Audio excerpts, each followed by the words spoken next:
Bonjour à tous, bienvenue dans votre journal sur CCTV Français en direct de Beijing. Voici les titres de l'actualité.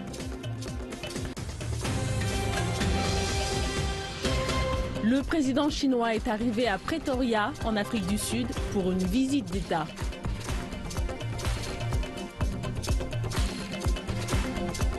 Aux États-Unis, 2 suspects ont été tués par les forces spéciales. Une personne a été placée en détention après la fusillade en Californie. La Turquie nie les propos de la Russie concernant l'achat de pétrole à Daesh. La Chine signe un mémorandum d'entente sur la coopération en matière de copyright avec l'Organisation mondiale de la propriété intellectuelle. Et toujours en Chine, les nouvelles technologies viennent en aide aux entreprises de charbon pour réduire les émissions.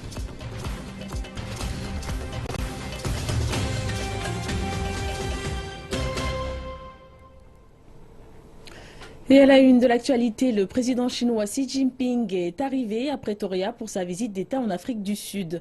Après une salve de 21 coups de canon, Xi Jinping a passé en revue l'armée accompagnée du président sud-africain Jacob Zuma. À la suite d'une brève cérémonie, Xi Jinping et Jacob Zuma tiendront une rencontre privée suivie d'une cérémonie de signature et d'une conférence de presse.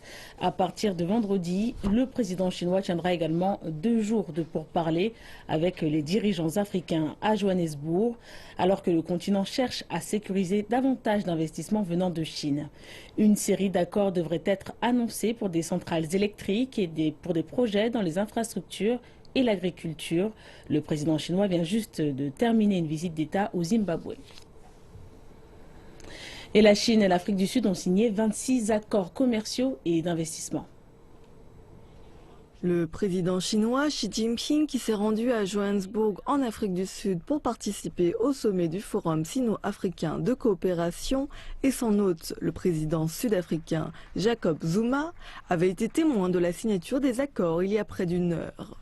Les accords se réaliseront en 10 ans selon un plan stratégique dans les domaines du développement des infrastructures, des zones économiques spéciales, d'augmentation de la capacité de production, de l'énergie renouvelable et du développement des ressources humaines et de l'agriculture. 2015 areas of cooperation are the following. Les domaines de la coopération 2015 sont les suivants: l'établissement des industries, l'accélération du processus d'industrialisation de l'Afrique du Sud, le renforcement de la coopération de la zone économique sociale, le renforcement de la coopération maritime, le développement des ressources humaines et la coopération financière. Cooperation and financial cooperation. À l'instant, le président Zuma et moi venons d'avoir des discussions fructueuses.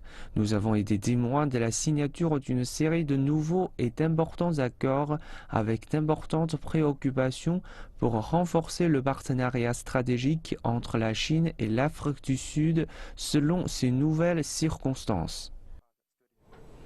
L'Afrique du Sud s'apprête à accueillir les dirigeants africains et plusieurs délégations chinoises.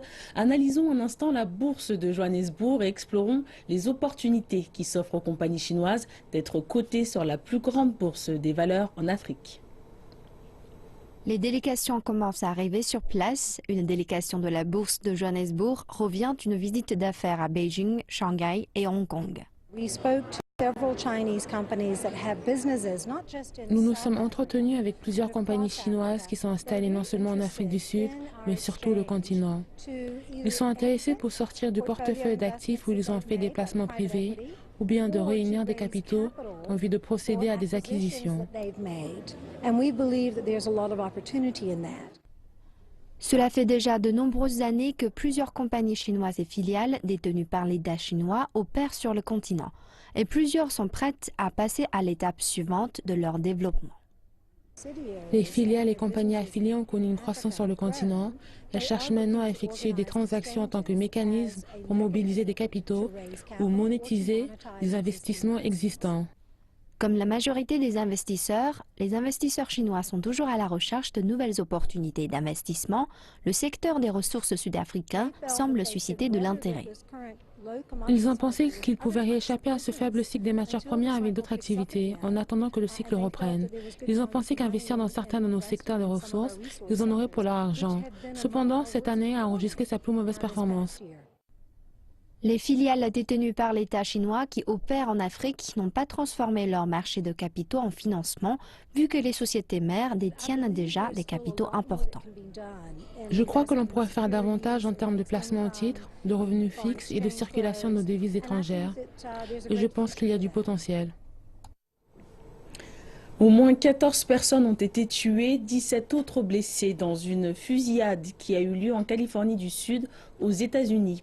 La police a déclaré que des suspects avaient été tués, un homme et une femme, et qu'une troisième personne avait été arrêtée. Les 3 individus lourdement armés ont pénétré dans un centre pour handicapés dans la ville de San Bernardino et ouvert le feu sur la foule. Les tireurs ont ensuite fui dans un SUV noir. Le véhicule a été plus tard arrêté et encerclé par les forces spéciales. Selon les officiels, les motivations de cette attaque ne sont pas encore connues et l'on ne sait pas si c'est une attaque terroriste. Dans une interview avec la CBS, le président américain a dénoncé la fusillade et déclaré que certaines mesures pourraient être prises pour que les fusillades de masse ne se produisent pas aussi fréquemment. Mercredi, la Russie a accusé le président turc Recep Tayyip Erdogan et sa famille de faire du commerce illégal de pétrole avec l'organisation État islamique. L'accusation a enflammé les tensions sur du litige sur l'abattage d'un bombardier russe par l'armée turque. Lors d'une conférence de presse, le ministre adjoint russe de la Défense, Anatoly Antonov, a déclaré que la Turquie était le principal consommateur de pétrole volé en Syrie et en Irak. Il a ajouté que le plus haut responsable politique du pays était impliqué dans cette activité criminelle. La Turquie est le principal consommateur de pétrole volé en Syrie et en Irak. Selon les informations disponibles, le plus haut responsable politique du pays, le président Erdogan et sa famille sont impliqués dans cette activité criminelle. Les représentants russes ont décrit 3 principales routes qu'ils revendiquent comme routes de contrebande de pétrole et de produits pétroliers exportés des territoires de l'organisation État islamique à la Turquie. Selon le ministre, la route ouest approvisionne du pétrole de la base d'Azaz, près de Raqqa, à la frontière avec la Turquie. La deuxième route commence à Der ez-Zour, à la frontière du pays avec la Syrie. Et la troisième s'étend de l'est de la Syrie et l'ouest de l'Irak, au sud-est de la Turquie. La Russie dit que sa surveillance par satellite a saisi des centaines de camions traversant la frontière dans cette zone sans se faire contrôler. Le ministre de la Défense a ajouté que l'information publiée mercredi fait partie de ces preuves. Le ministère publiera davantage de renseignements les prochains jours et prochaines semaines. Selon eux, cette preuve montre que ce même réseau criminel approvisionne également des armes, des équipements et forme l'organisation État islamique. Et le président turc Recep Tayyip Erdogan a, quant à lui, mercredi, fermement démenti les propos russes sur le fait qu'Ankara faisait du commerce de pétrole avec des groupes djihadistes. Il a ajouté qu'il démissionnerait si les accusations étaient prouvées.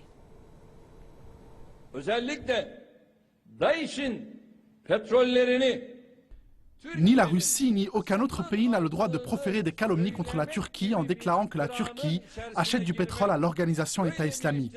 La Turquie ne peut pas avoir si peu d'éthique en achetant du pétrole terroriste. Je présenterai ma démission s'ils présentaient des preuves de ces accusations. Mais ceux qui accusent ne peuvent prouver, alors ils doivent démissionner. Nous ne voulons pas d'escalade de la crise. Nous allons activer les canaux diplomatiques. Nous savons que l'escalade ne servira à personne. L'organisation État islamique a diffusé une vidéo où l'on voit un homme parlant russe se faire décapiter après qu'il ait avoué se livrer à l'espionnage au profit des services de sécurité russes.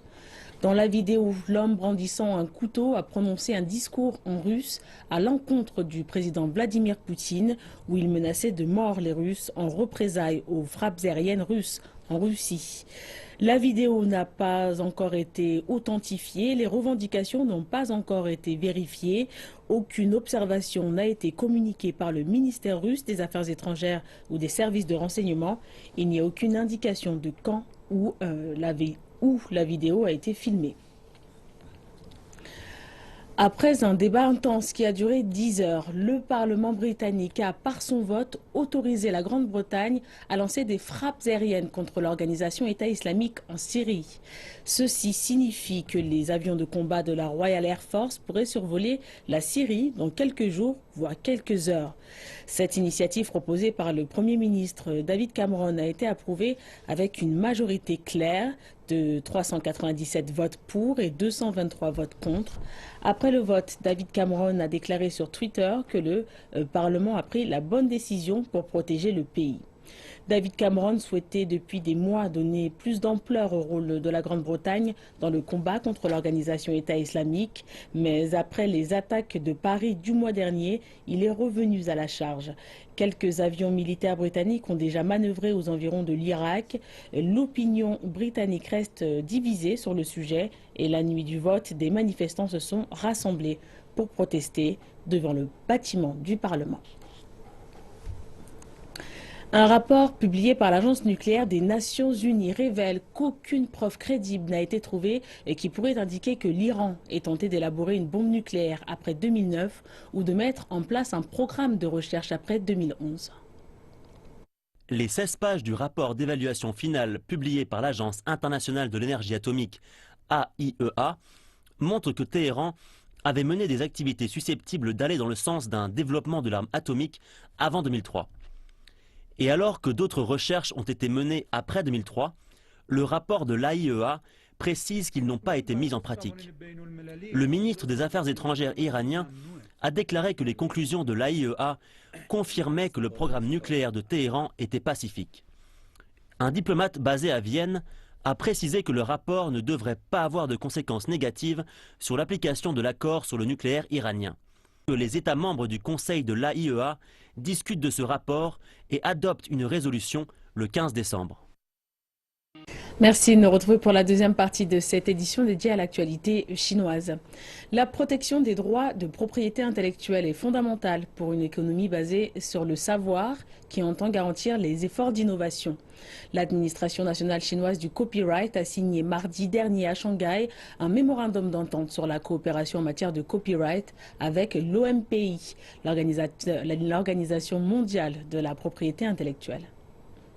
Il s'agit d'une avancée significative dans la coopération internationale en matière de protection de la propriété intellectuelle. Au cours des dernières années, la Chine a transformé progressivement son modèle économique basé sur la main-d'œuvre à bas coût vers un modèle où l'innovation et la créativité sont devenus les nouveaux moteurs de la croissance du pays.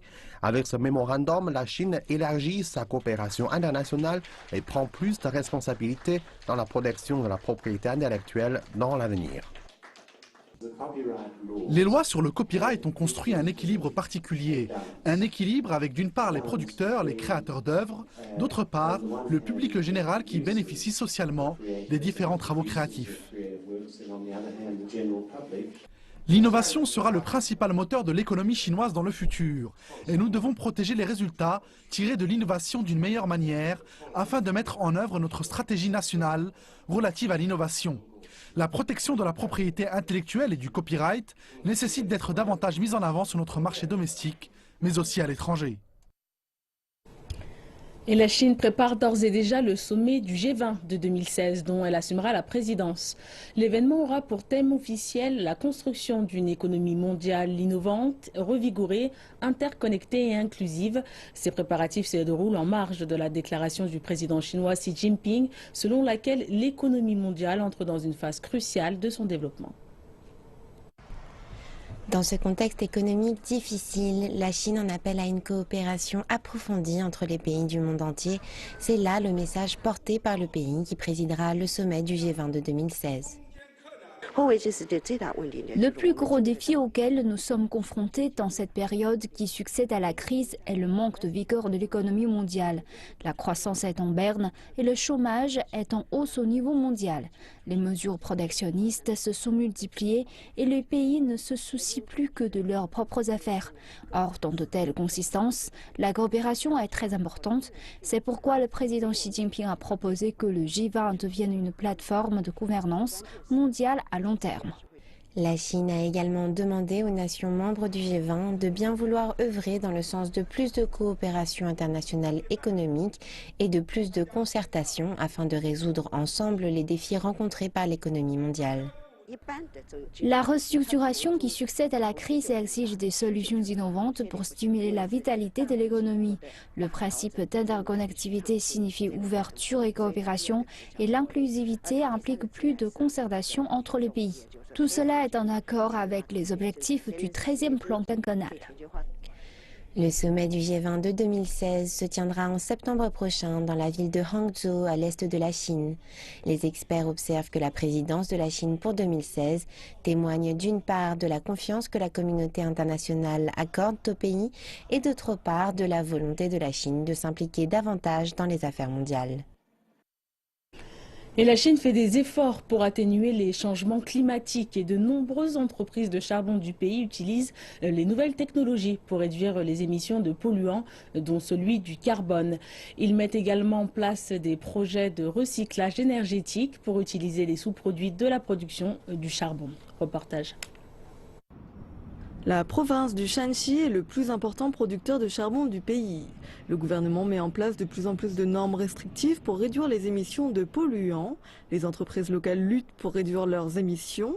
L'entreprise de charbon ACOC du Shanxi, l'un des géants du charbon en Chine, a adopté diverses mesures pour réduire leurs émissions, dont des technologies avancées de lavage de charbon brut. La nouvelle technologie augmente le taux de lavage du charbon brut. Elle peut séparer différentes sortes de charbon et de roches stériles de façon plus précise, assurant ainsi une utilisation plus précise du charbon et une réduction des émissions. Tout comme de nombreuses entreprises locales de charbon, celle-ci possède également ses propres centrales électriques. Construite près de ces mines de charbon, elle utilise ainsi son propre charbon pour générer de l'électricité. Leurs centrales électriques utilisent les installations environnementales pour émettre les faibles quantités d'émissions exigées par le pays. La norme des émissions très faibles pour les centrales électriques brûlant du charbon est presque la même que celle brûlant du gaz. Les importants polluants sont réduits à seulement des dizaines de milligrammes par mètre cube. La centrale électrique Kutia fournit également de la chaleur aux régions alentours pendant l'hiver. C'est beaucoup plus propre comparé à la combustion de charbon. Selon la centrale, plus d'1 million de tonnes de charbon est économisé chaque année et 3 millions de tonnes de dioxyde de carbone est réduite. Le gaz des mines de charbon est une plus grande menace en termes de sécurité et de qualité de l'air. Mais aujourd'hui, de nombreuses entreprises de charbon en Chine utilisent du gaz pour générer de l'électricité, fabriquant un sous-produit empoisonné et dangereux pour faire du profit. Cette entreprise de charbon possède une centrale électrique qui utilise le gaz des mines de charbon pour générer l'électricité, réduisant ainsi les émissions de plus de 300 000 tonnes de dioxyde de carbone par an. Les normes d'émissions signifient un coût plus élevé pour protéger l'environnement des installations des centrales. Selon les experts, la technologie innovante est la solution pour réduire les coûts. Grâce à l'avancée de la technologie, les entreprises énergétiques peuvent réduire leurs émissions de façon plus efficace et à un coût plus bas. L'innovation technologique est donc la solution au développement durable de l'industrie énergétique. Selon le gouvernement provincial, ces 5 dernières années, plus d'1 millier d'entreprises énergétiques du Shanxi ont économisé près de 20 millions de tonnes de charbon. Le Shanxi s'attend à réduire son émission de carbone de 17% d'ici fin 2015. La Tanzania-Zambia Railway, un projet d'aide chinoise complété il y a près d'un demi-siècle, sera l'objet de discussions dans les relations sino-africaines. Mais pour l'heure, cette compagnie n'est pas qu'une route de chemin de fer construite par la Chine en Afrique. Notre reporter Su Jiao-sun a visité un des tronçons de cette route dans l'est de l'Afrique. Une réunion heureuse qui n'est pas si fréquente pour les constructeurs de la Tanzania-Zambia Railway venus de 3 pays. Aujourd'hui, leurs expériences les plus dures sont devenues leurs plus intéressants souvenirs. Nous avons inventé un langage commun de façon à communiquer avec nos amis chinois. La Tanzania-Zambia Railway fait 1800 km et l'artère principale entre plusieurs pays de l'Est africain. Près d'1 million de tonnes de matériel et 50 000 ouvriers de Chine ont été impliqués dans le projet. Toutefois, ces 10 dernières années, le chemin de fer a commencé à se faire vieux. Je dois dire que l'opération de cette ligne n'est pas satisfaisante. Le manque de fonds et de maintenance sont des problèmes majeurs. Il n'y a que 2 allers et retours par semaine.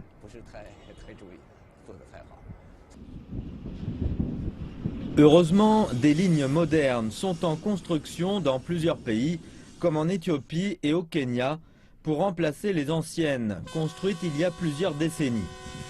Une ligne reliant Addis Abeba au port de Djibouti sera terminée dans quelques mois. C'est la première ligne électrique conçue et construite à l'étranger par la Chine. Cette ligne de chemin de fer est importante pour notre économie. Elle va aussi améliorer l'image du pays. Les gens d'ici sont épatés par la rapidité des progrès réalisés sur ce projet. Je n'arrive pas à imaginer comment ils ont pu faire ça aussi vite. Durant les travaux, j'ai aussi beaucoup appris sur les technologies du rail auprès de mes collègues chinois. Les conditions naturelles complexes d'ici constituent des défis pour les constructeurs du rail. La chose la plus difficile est que les matériaux doivent être achetés en Chine. Nous devons faire beaucoup plus de préparation pour les matériaux. Très peu peuvent être obtenus ici. C'est très différent de tout ce que nous avons pu faire en Chine. Mais jusqu'à maintenant, tout va bien. L'Éthiopie est un pays enclavé. La route à 2 voies qui mène vers le port de Djibouti est presque le seul point d'entrée et de sortie du pays. Un accident de voiture peut provoquer des congestions majeures sur cette artère économique. Actuellement, un grand nombre de biens attendent d'être transférés de Djibouti en Éthiopie. Les autorités de la Ethiopian Railway suggèrent de commencer à utiliser des locomotives diesel avant des locomotives électriques. Sujao Tsun, CCTV. Et c'est la fin de cette édition. Merci de nous avoir suivis. Excellente suite de programmes sur CCTV Français.